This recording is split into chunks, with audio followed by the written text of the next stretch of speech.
live and you don't have a television around you, you can actually tune into our station at www.highimpactstudios.com and watch us live, because we are streaming live there. Now, on to another interesting part of the show today. We're about to talk about customer relationship, the right customer relationship in business. And we have a business owner and entrepreneur to talk about that with us, Mr. Ezike Kelvin. He is on the line. Hello, good morning. Okay, now right before he joins us, yes, talking about right customer relationship in business. Now, I know that a whole lot of business owners, right before the start, that's something they're always very concerned about. How to get customers, how to satisfy them, how to retain them. Exactly, how to satisfy them, how to retain them, and how to get referrals, how to get more customers from their already existing customers. And I must say it's a very tricky thing. Relatively, it's a very tricky thing, because if you don't have a grip of that, your business could basically fall to the ground, and or you could just be a ghost business, basically just existing, not really making any profit, or just making enough profit to go by, not really growing. So customer relationship is a very important thing, and we'll soon have our guest online to talk about this. But what do you think about, I believe that there is a bad and a good customer relationship. What do you think about that? When it comes to customer relations, I think that every company, every organization should ensure that their customer relations personnel is well trained. Because one thing I know is that sometimes things that kill a business is when the person that is representing the company, that is liaising with the customer, does not have a good approach, doesn't know the right way to speak, doesn't know the right way to handle situations. Yes, there will be tough customers, but you have to be wise enough to know how to handle it. Yes, remember the story we took about the young man who actually got in contact with a lady who came for an interview. For an interview, yes. Exactly. Before we continue, let's have our guest join us. Yeah. Hello, good morning. Hello, good morning. Good morning, Mr. Ezike. How are you doing this morning? Yeah, I'm fine. Thank you for joining us on the show. So we're talking about the right customer relationship in business. And for a start, can you define what customer relationship is for us, please? The customer is the process by which companies promote customer satisfaction and more loyalty. Okay. It involves managing communication with customers, particularly customer questions and complaints, and resolving the disputes amicably. Okay. So it's usually done. This is done to build a long-term relationship with the customer. Oh, okay. So I hear that when it comes to customer relationship, it can either make or mar your business. How true is that? Yeah, it's true. Most times, customer relationship is very key to every business development. Okay. You have to keep them coming back. A happy customer will always come back. But an anti-customer is difficult. Okay. So you need to really treat your customers as well. Okay, so Mr. Ezike, what are the types of customer relationship? Yes. What are the types of customer relationship? Okay, types of customer relationship, we have several types of customer relationship. Is trying to settle the disputes you have between the customer and the company. So this is done by, let me give you an instance now. Can you hear us? Hello, can you hear me? Yes, we can hear you. Go ahead, please. Okay. So customer relationship, is one. Most customers have, not most customers, some customers could have issues with your product. And then some customers are very patient. They believe that the fact that happens is that, present some kind of treatment, which is true. So even the most distant customers also, they also expect you to treat them in a certain kind of way. So you cannot afford to, treat a nagging customer well. Sometimes if we do that to test you, sometimes customers are impatient. Sometimes it could be their fault. The issue at that could be their fault, but nevertheless, you don't need to come to that. You also find a way of trying to take some of the pain, anything is not for you. Don't you understand what I'm saying? Yes, we get you. So, so that is usually a good hallmark of a good customer service department. So even when the customer is at fault, you also have to take some part of the blame. Because she's there for you. She's supposed to give you business. She's the lifeline, she's the blood of your business. Okay. So you don't need to show her some of our faults, even when it is very clear. Try a way to, because I try to take part of it. And let her fix that. Okay. So, Mr. Ezike, now we're going to go on a quick break, and when we come back, you will please continue that thought you were talking about right now. Okay, right. Okay, thank you very much. Okay, stay tuned and we'll be right back.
Welcome back. Now we're about to continue the conversation on the right customer relationship in business with our guest, Mr. Ezike Kelvin, who's still on the line.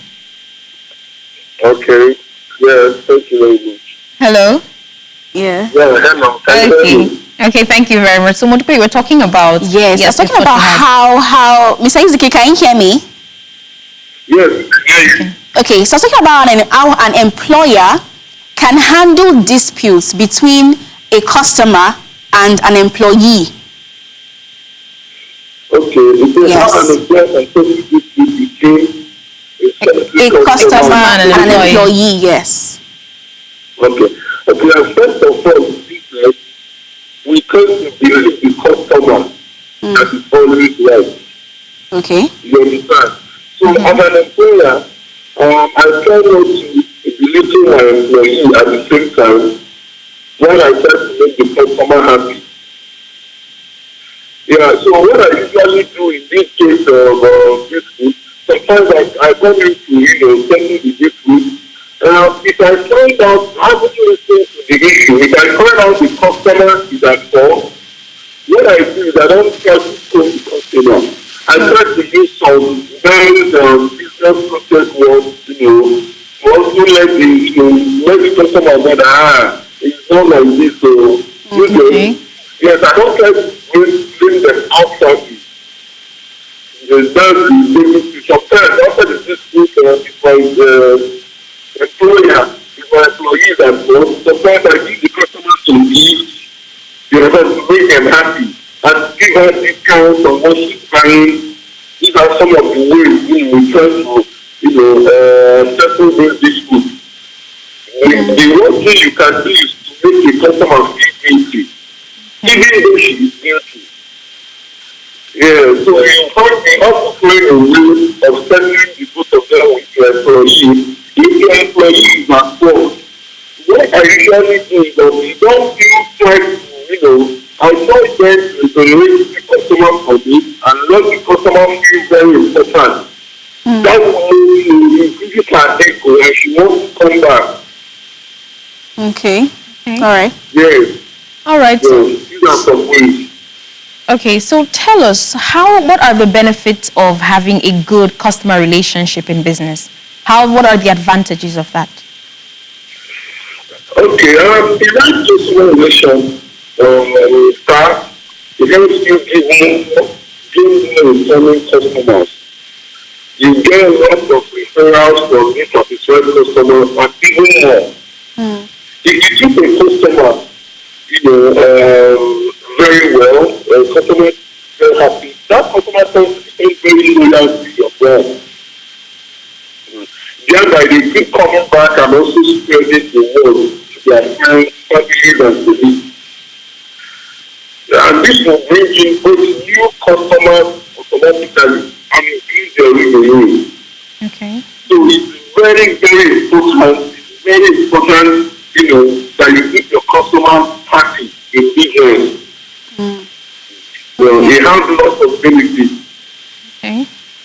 All right. So you're into cosmetics, and one thing I know, there's a lot of competition when it comes to the cosmetic industry. So how have you been able to stay afloat despite this competitive market? How have you been able to stay afloat? Would you say customer relationship is one thing that has kept you afloat? Okay, I think instead of seeing these people as competitors as an obstacle, I try to see them as an opportunity. You understand? Yeah. Because you usually say that you are often your own biggest competitor. So I'm not saying you should totally ignore your competition.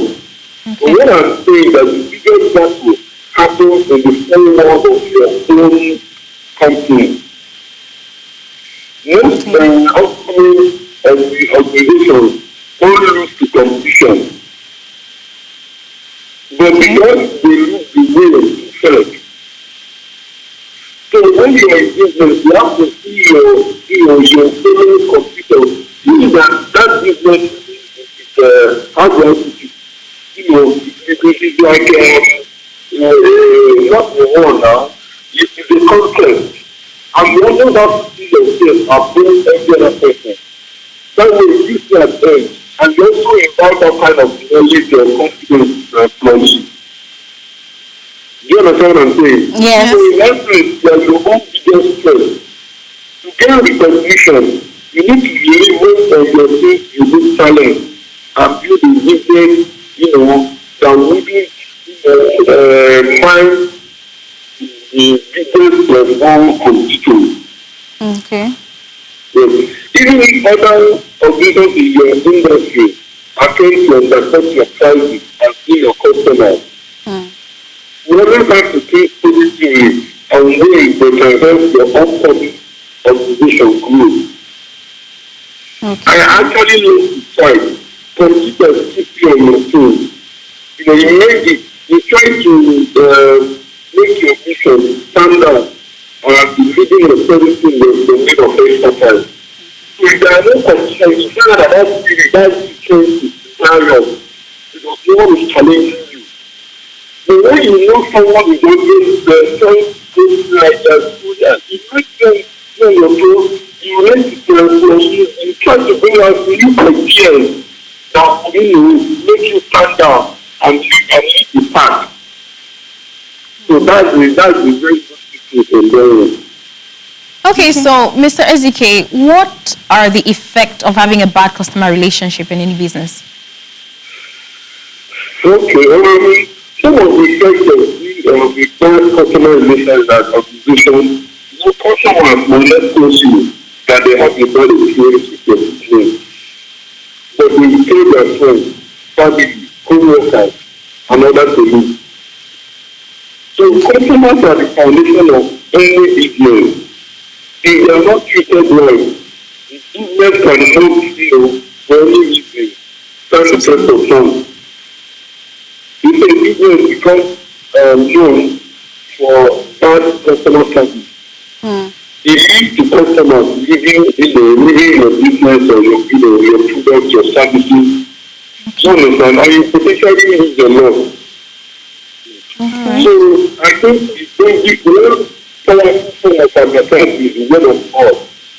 And this word of mouth most times it comes from a satisfied customer.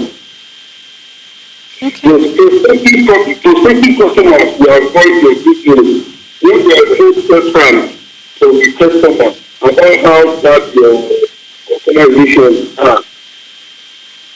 People give more weight to negative results than positive ones. Sure.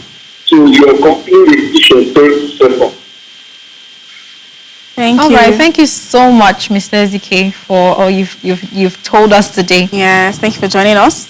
And thank you for joining us. Hello? Okay. Yeah, Right. thank you so much for having me. Okay, enjoy the rest of your day. Okay. All right. Thank you very much. All right. Bye.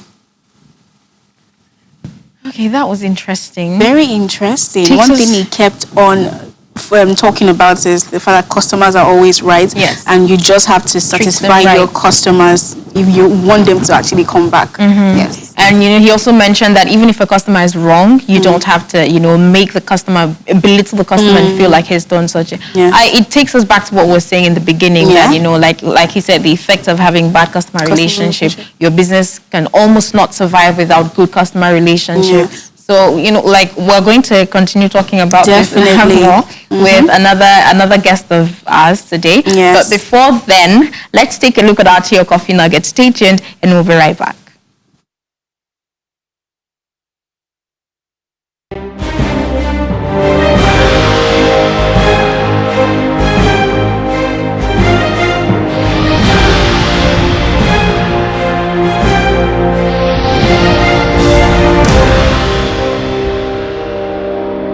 So how do I, as a fresh graduate, get 2 years of experience? I think that was actually the first course towards volunteering. Okay. People now discover that to be employable, I needed to have experience.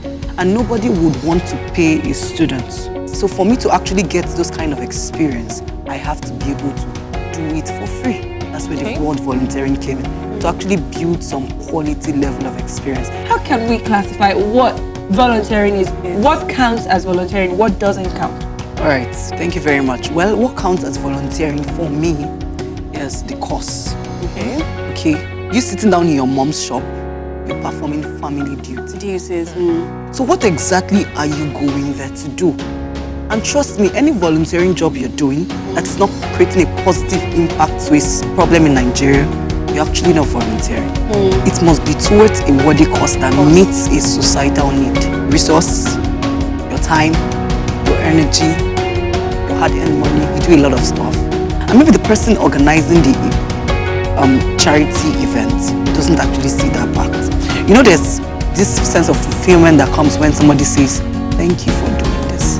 But there's times in volunteering when you do all this and nobody says, Thank you. it really hurts. I've been there.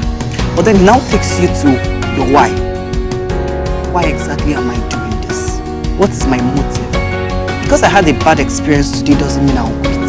So I usually tell volunteers to look beyond the situation. See that societal impact, see that change you're trying to bet. Let it be the reason you actually do what you do. Because a lot of challenges will come. Sometimes they could actually make you feel so bad. But then your why will keep you going.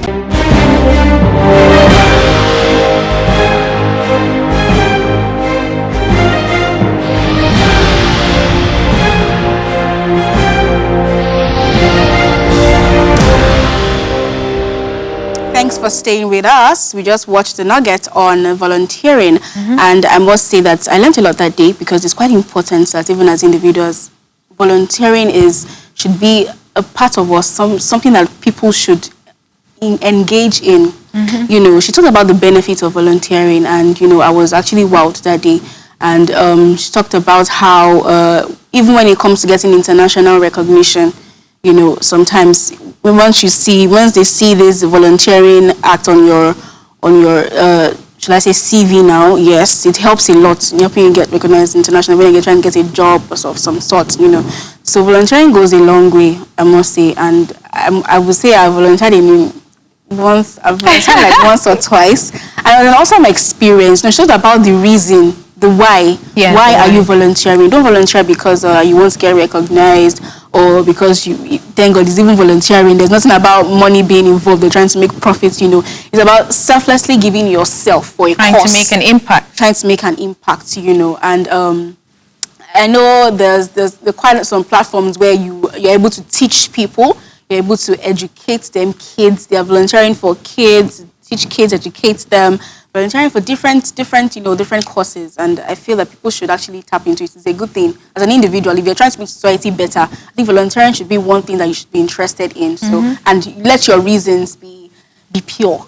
Let me use the word purity. Let your reasons be pure. Do not volunteer for the wrong reasons. Volunteer for the right reasons, to make impact, to make society better. Yes.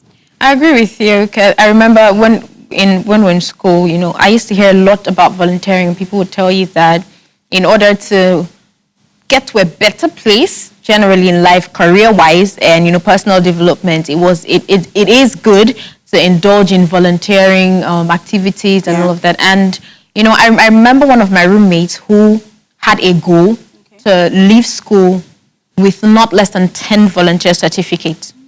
Yes, and I believe she did that. So now, talking about volunteering and the reason why you're going for, like the clip we just saw, our nugget, she said, when you go for volunteering activities, it makes you find your why, the reason why you're doing whatever it is you're doing. And like you've already established, you basically said it all, like you've already established, going into volunteering for the right reasons. Because the truth is, if you go into volunteering for the wrong reasons, you get drained, you tap out, you get fed up. You can't keep it up for long enough. You can't keep it up for long enough to make that impact because, it takes steps. It's a process. It's step by step.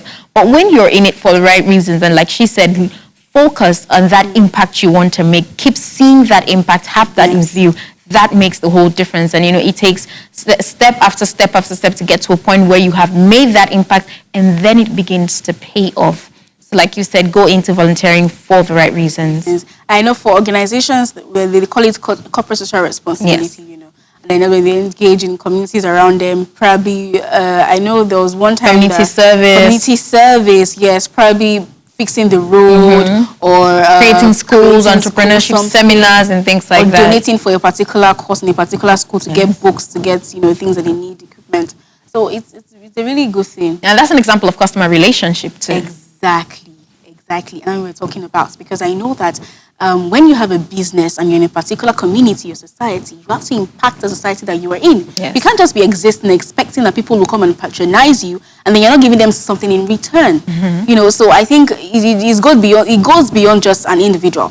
Or the company. Yes, as an organization, you should also get into that also. Okay. Like what you're saying now, some people think that social corporate responsibility is not really a part of customer relationship, that, because this is you doing something in your community, going out there, that it doesn't really have a direct link with your customers. Well, as a matter of fact, when you do things like that, it calls attention to your company, your motive, your vision, and it also includes your customers, your consumers, because like it or not, that immediate community is part of your customer and your consumer. So this highlights the relationship you have with the people you're providing services for. It breeds and it grows a certain confidence in you, a certain legitimacy, a desire to be acquainted, affiliated with you, to patronize you as a company. So social corporate responsibility, volunteering and creating spaces for volunteering is all part of customer relationship. Definitely. Exactly, from my point of view. Yes, we need to go on a break, but then I would just say, which is quite important, like I said, I mentioned it the other day, that if you're an individual, please ensure that you volunteer for a cause. Maybe something you have interest in. If you have interest in educating young children, young children. We have the teenagers, either teenagers or little children. Volunteer for a cause. You're impacting society. You have to have a reason why you are. A reason why you are alive. What are you living for? What do you want? Where do you want to leave your footprints? So what do you want to leave behind? Exactly. So once you think of that, you find a cause that you can volunteer for, and then I will tell you, go for it. In the long run, it will come back to benefit you 100 times better. Yes. All right. Like Modupe has said, our sensei, go for it, and it will always come back to that is when the benefits will come. Have to have good reasons for volunteering and doing what you do. And meanwhile, stay tuned, and right after this break, we will be right back.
To go back to talking about the right customer relationship in business, we just spoke with Mr. Ezike Kelvin, and I will be talking to Chioma Uyadi. She's a customer representative expert, and she'll be joining us shortly. But before then, I want us to go into when she joins us. I want to ask her another dynamics of when it comes to customer relationship. Now, how do you employ your customer relations personnel? Personal. How do you employ them? Because like I said earlier, the person that you're going to put in charge of customer relations matters. Has to be someone that has a soft tone. When I say soft tone, I'm not saying the voice literally. I understand. Yes. I mean, the person has to be someone that is calm. And patient. And patient, and can handle situations in the calmest way. Because, some people, once anything just triggers their anger, they go boom, boom, boom, like that. I'm telling you. So it has to be someone that can control their anger, can think while angry. Now, I've been talking about the ability to able to think while angry. While being angry, So I feel that person should have all these qualities. And I feel that sometimes there's what are the kind of trainings they should have? Because trainings can also help them put this type of things in place. So all these things we need to know. Yeah, we actually do need to know them. And we remember talking about patience, being able to cook a stone. And again, the piece of news we talk about the young lady who was approached wrongly by a member of an employee of an organization. So customer relationship is, like you've said, the personnel you put in charge of that is actually very important, because they are the people, and you can't always be there every time to watch over and do the customer liaison by yourself. So the people you employ actually matter. So we'll be joined now by Chioma Uyadi, a customer representative expert. Yes, let's put this through. Hello. Hello. Hello, good morning. Hello, good morning. Welcome. How are you doing today? We're good. Thank you. How are you doing? I'm all right. Okay, so first, in the last conversation, we were able to establish the fact that having a good customer relationship is important when it comes to business. Can you hear me? Yes, I can hear you. Is that what? Yes. So we're talking about right customer relationship in business. Okay. And in our last conversation with another guest, he talked about how customer relationship is a key aspect of the success or progress of a business. Did you get that? Yes. So I want to ask, how can we employ, what are the qualities to look out for when employing a customer relationship personnel? Customer relationship personnel. When we talk about customer service relationship, it's actually very true in every business. For instance, a customer service personnel is supposed to be able to resolve a customer's problem, should be able to pacify a customer, and even serve as a salesperson for the organization at large. Because that's like the first person that the customer meets before the organization. When you talk about an organization actually encompasses individuals. So when the customer says I'm dealing with the organization, it's not like you're dealing with a building. They have to do with persons. So a customer service person should be able to serve as an advocate for the customer. An advocate between the customer and the organization, resolve issues, specify as the case will be. Even give the customer a listening ear and give adequate feedback to the organization. Okay, so what is, first of all, now let me take us back a few steps. Where does customer relationship begin and where does it end? Where does what? Customer relationship begin? Yes, and where does it end? Customer relationship starts from the very first time the customer steps into an organization or any kind of dealing. Like you talking to me, and then, in your own field, if you're not polite to me, that is bad customer service. Okay. In your own field, just relating with me. Okay, I'll give you another instance. Like we enter a bus in the morning, and then you have a rivalry between you and a conductor. That's bad customer service. So customer service relationship starts from the wake of the day. Once you wake up, the first person you meet, your relationship with that person is all about customer service. Okay. Okay, so now let's go to the role of a customer representative. What are the roles? What should they do in an organization? I didn't get it, sorry. The role of a customer representative in an organization. What are their roles? Okay. Like I said, they are supposed to be like the face or the mouthpiece of the customer, so to say. So your major role is actually to educate the customer, Okay. give them the necessary information that they need to hear about the products or the services at large that the company sells, then be able to resolve the customer problem, serve as the advocate for the customer. So when there is need for you to step in, and speak on behalf of the customer to your organization, to alert the organization that, okay, customers are actually requesting for this, but we don't actually offer services that cover this. So probably we should find a way to incorporate such kind of services so that our customers will be happy. So a customer service person does all this kind of things to keep the customer dealing with the organization. Okay, so how important do you think it is to liaise with, collaborate with other customer service and customer relationship representatives across a company? Whoa. Having good relationship with other parameters actually is very, very important. Regardless of whether we are in talking terms with the people in that team or not. Most times you have numerous bottlenecks that may hamper or hinder resolution of customer problems. And one of your main functions as a customer service person is to resolve customer problems. So even if you need to apply diplomacy in reaching out to all those people so as to get the customer problem resolved, you have to do that. So it's a very, very important thing to do. Very, very important that you learn to collaborate with people from other teams across the company to resolve customer issues. Okay, so what training do you think should be given to customer representatives? What training should they go through? Okay, there are a couple of trainings. There's a product customer service training. Now, in product customer service training actually talks about how you should give your services, what service is all about. That's one major training that I would recommend for any customer service personnel. Okay. It teaches you about excellent service, poor service, just okay service. It talks about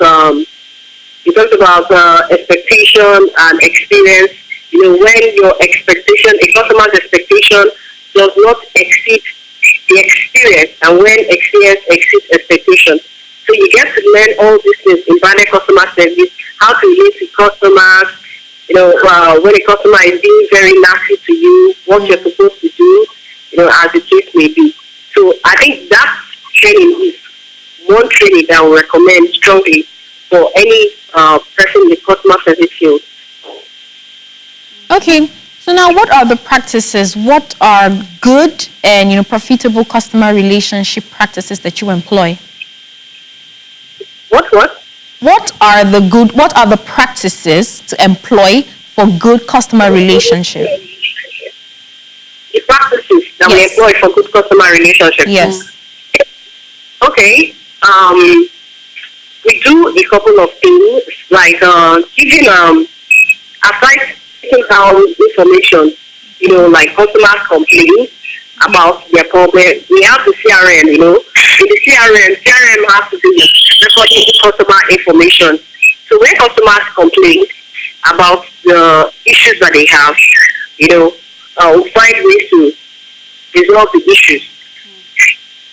When those kind of issues cannot be resolved by the first person, which is the staff, the first contact person that the customer is speaking with, then the person escalates it to the superior officer.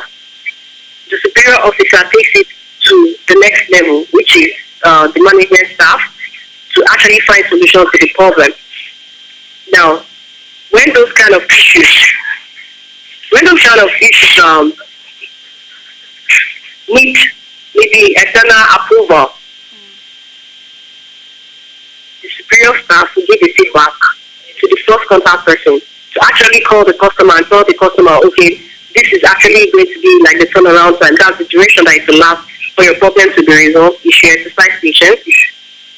So the customer now is carried along. He knows that, okay, my problem is being worked on while this issue is being escalated, and then find solution to it. So as soon as the proper approval is gotten, they give a feedback to the customer. Yes, they give adequate feedback to the customer with good news, not just giving him a feedback. They give him feedback, even if the problem is not going to be like resolved, but we'll find a way to, make the customer feel good that, okay, the weather come out to, find a way to resolve my problem. So that's one of the practices we employ while trying to resolve customer issues here. Okay, so let's talk about conflict resolution. What conflict resolution approach can an employer take when there is a conflict between the employer, the employee, and the customer? But in this case, the employee is right. And the customer is wrong. And the customer is wrong. So what conflict resolution approach can the employer take? Let's say customer is king. Companies actually value customers very, very, very, because the customer is the reason why they pay the staff in the first place. So when there are some kind of issues between the customer and the staff, first and foremost, the company will have to criticize the staff in front of the customer to make the customer feel good. Okay. Yes, a step is being taken to resolve my problem. You understand? Now, doing that, the staff is actually supposed to understand the angle of the company. It's not like, oh, no, you're doing a bad job. No, maybe there was a misunderstanding. But then the customer also needs to feel special so that service can continue. So that's the first step. The company will make the customer feel, oh, your problem is being worked on. Then at the back, the company will call the staff like, okay, you would have done this differently. These are the things that you didn't get properly. That does not mean the staff will be fired. Okay? Yes. But the customer has to feel that, oh, company is doing great things. Now, but if the customer actually needs to be enlightened more about his manner of approach, that's interpersonal relationship, then the company also has to tell the customer, oh, that you would have actually done this differently. That is after the customer's problem is resolved. Not before. Exactly. Because the customer has to feel good. You know how they say, bad news actually spread like wildfire. So if the customer feels dissatisfied, the customer is going to go about advancing the company. And maybe as many people as possible might just stop patronizing the company because of what they've heard from somebody. You understand? So I think that's my take on that. Okay, thank you. Okay, so now please, what are the challenges that one faces in trying to employ the right customer relationship strategy or having good customer relationship? What are the challenges that a company or organization can face? Well, customer employing the right customer service personnel is something that is not very easy as people think it is. Because sometimes you have to look at a couple of things.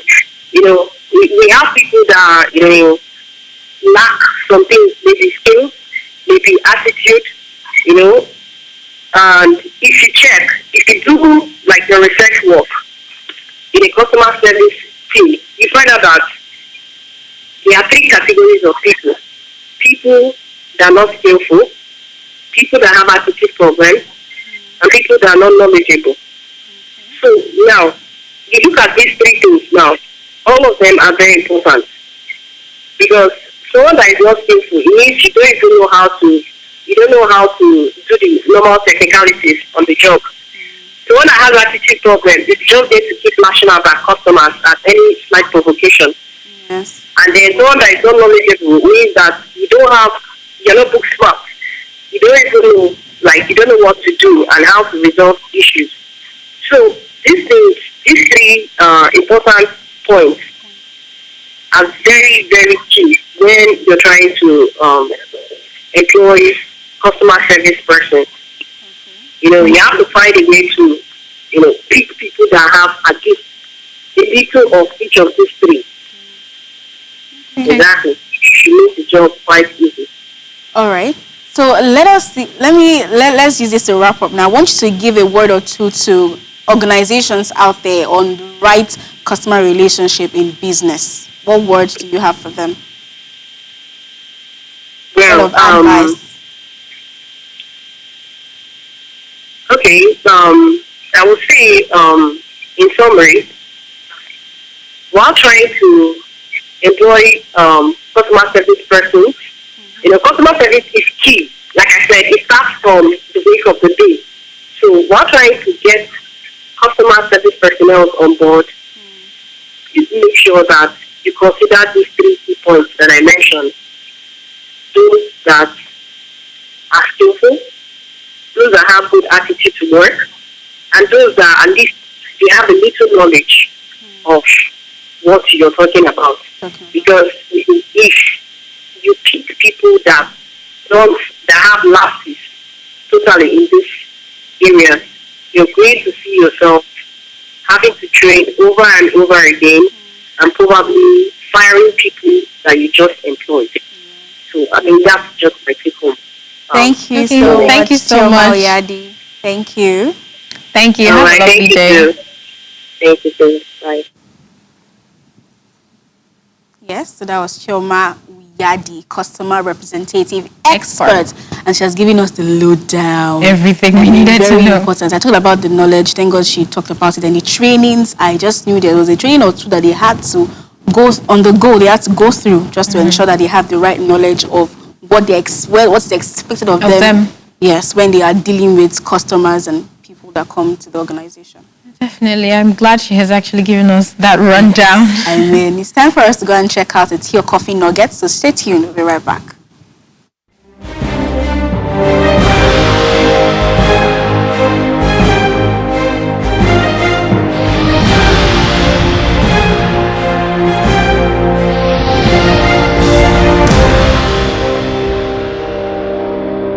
What really is your identity? Your identity is who you are as a person, what forms your values as a human being, what gives you joy, what gives you passion, what makes you tick.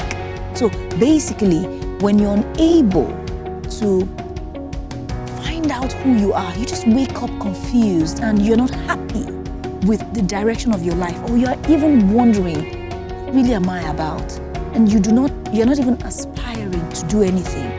Then, and if those things are beginning to interfere with your everyday living, such that it is giving you so much emotional distress, then we would say that you might be going through identity crisis.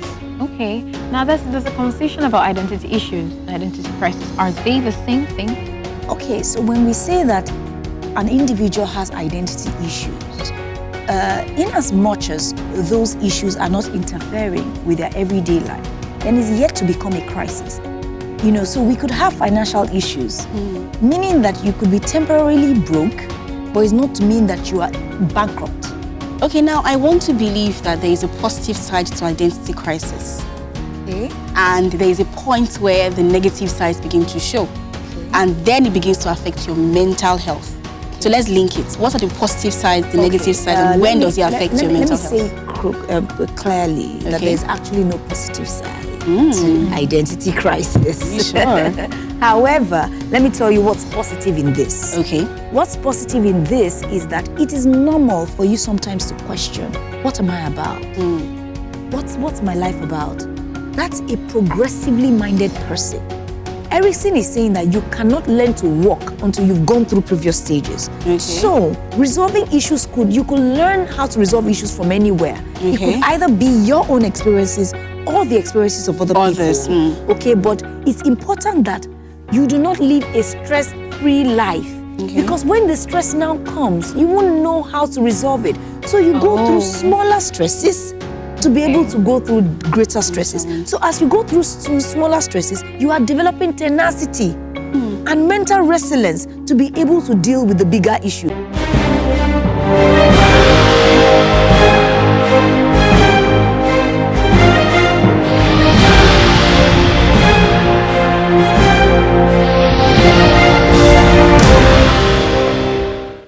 Thank you for staying tuned. We just looked at a nugget talking about identity crisis. Now, you know, one thing that caught my attention was the fact when I said the positive side to identity crisis. Okay, that came out wrong. Okay, that was because, you know, when I was reading about this Erickson, it was talking about how you have to, there's a point in time where you begin to ask yourself these questions. And, you know, it may go two ways. When you ask yourself this question, it may be because you want to get to know yourself better and have the ability to answer these questions. And then there's a part when you ask yourself these questions so much, you're not getting the results, and then it gets to affect you. And then things that excite you do not excite you anymore. You are all sad, gloomy, and the likes, and you're like, who am I? I don't know who I am. And then you get into depression. There's a word that I'm trying to get. Your confidence. Yes, begins to diminish because you don't know who you are. You're asking yourself so many questions. You're not getting answers to them. So you're like, you are lost, trying to find yourself. You know, so that was the part where I mentioned positive side too. But definitely there is no positive side to identity crisis. Trust me. There is no positive There's only a positive side to the questions that can help you find yourself. Exactly. I totally understand. But then it's like just for that buttress, you know, there is when you reach that point, you start to ask yourself this question. Like I said, it is good to ask yourself this question to know yourself better. But please, at the point where you start to lose your self-confidence, your perception of yourself begins to diminish, please speak to someone. It's important. Speak to a mental health expert, someone that can help you answer these questions. You know, also talking about answering all those personality questions and finding yourself, your direction. So you know the reason why you approach things a certain way. You know the reason why you flare up at some certain things. So when you take these personality tests, you're able to get little bit. You get answers to these questions, and then you are not all confused. The first time I took a personality test, fun. See, wait. I was shocked because it's not like I didn't know who I was, that I had these traits. But you'll be shocked that some of these things are so accurate. And it's like you can see yourself in these results. You know, and then sometimes it gives you a better sense of direction. You know, that you know, okay, this is who I am. This is how I can approach things. So then you're not making decisions based on guesswork. You know, this is it. This is who I am. Or the opinions of others. Or the opinion of others. So you know, this is who you are, and then this is how you can approach things. So when situations face you, you know, okay, this is the way to go. Well, you're actually right there. Now, talking about identity crisis and avoiding identity crisis, we came across a piece of, a piece of information that outlined several steps to happiness, several steps to, keeping yourself upbeat, happy, and not getting into depression. So one of these steps, the first is thankfulness. It says to thank someone and be appreciative towards your colleagues every single day. Now we see here that, this morning we talked about being thankful. And I remember over the weekend I was speaking with a friend and, he outlined this for me. He said, nothing misses or lacks in the hands of a thanksgiver. Now, so many people would take this to a religious angle. However, it doesn't just apply religiously because when a person learns to say thank you for things that have been given to you, opportunities that have been given to you, and things that have been done for you, it breeds a habit of thankfulness, and it makes the other person want to do more. And it's like a referral. Yes. When other people see you doing that, people want to do things for you. It brings more goodwill to you. So hence, nothing ever misses or lacks in the hands of a thankful person, because people want to keep giving you more because, there's that spirit of, gratitude. I'm glad. Thank you. I'm glad you did this for me. So that is one thing. The more thankful you are, the more goodwill, exactly. And when you're thankful, genuinely, it actually makes you happier. So that keeps away the negative energy, hatred from other people, and so many other things. It brings positivity and goodwill to you. So that is our first step. Now, you today. just spoke to me because, I like you took the words from me. Like, I really understand what you're trying to say, because when you thank someone, it's a two-way thing. Yes. You are happy with yourself. And then the person's happiness with you. is contagious. The person is happy, you are happy, and then you're like, it's balanced. And on watches, people what's the word? I'm mixing it up. People watching, get to feel that environment. Another time they want to do that, and even though sometimes people just want to do it for you to say thank you, but it really isn't about them. It's about you at this point, to keep yourself happy and keep bringing positivity and goodwill to yourself. But I don't do things just because you want to get thank you. Sometimes you just be disappointed. Okay, let's go to the next. This has to do with experience. Now, experience new things, try new things out, and let people run all kinds of experiments. Now, don't just be a straight-jacketed person. Experience things. I'm learning that. I'm learning. It can be pretty difficult for some people sometimes. Yes, but it's good to actually explore. It's good to start learning. Doing new things you're not used to, because you will definitely find another side of you when you do that. Talking about identity. When you get into something you're not used to, trying to experience a new thing, you find how you fare in that kind of environment, and you find another chapter of yourself. So it definitely I'll call is that a key new to key happiness. alert. It unlocks a new door. And then you're like, Definitely. this is who I am, so I can actually do this. I'll share one story regarding that. Another time. Okay, No. another time. 'Cause you seem like you're already ready to spill, Modupe. No, I'm not spilling. Not today. Okay, so that is it today on our steps for happiness, and we will bring more to you over the week. It's tea or coffee. I will not tell you when it's done, because we will be bringing more of that to you. And you can follow us on all our social media platforms at High Impact TV, and that will be on Facebook, Twitter, LinkedIn, and Instagram. You can also follow us on YouTube and subscribe to get notifications when we update you on whatever is going on here on Tea or Coffee. Now, we bring the show to an end today. My name is Fawn Peter. Enjoy the rest of your day, and over to Modupe, who has something to say, I'm sure. I know. Today is Monday, and I always say that it's a new day, a new week. So make sure you write whatever it is you want to achieve this week. Write it down and ensure that you put things in place to ensure that you achieve each and every one of them. My name is Modupe Jacobs. Thank you for watching.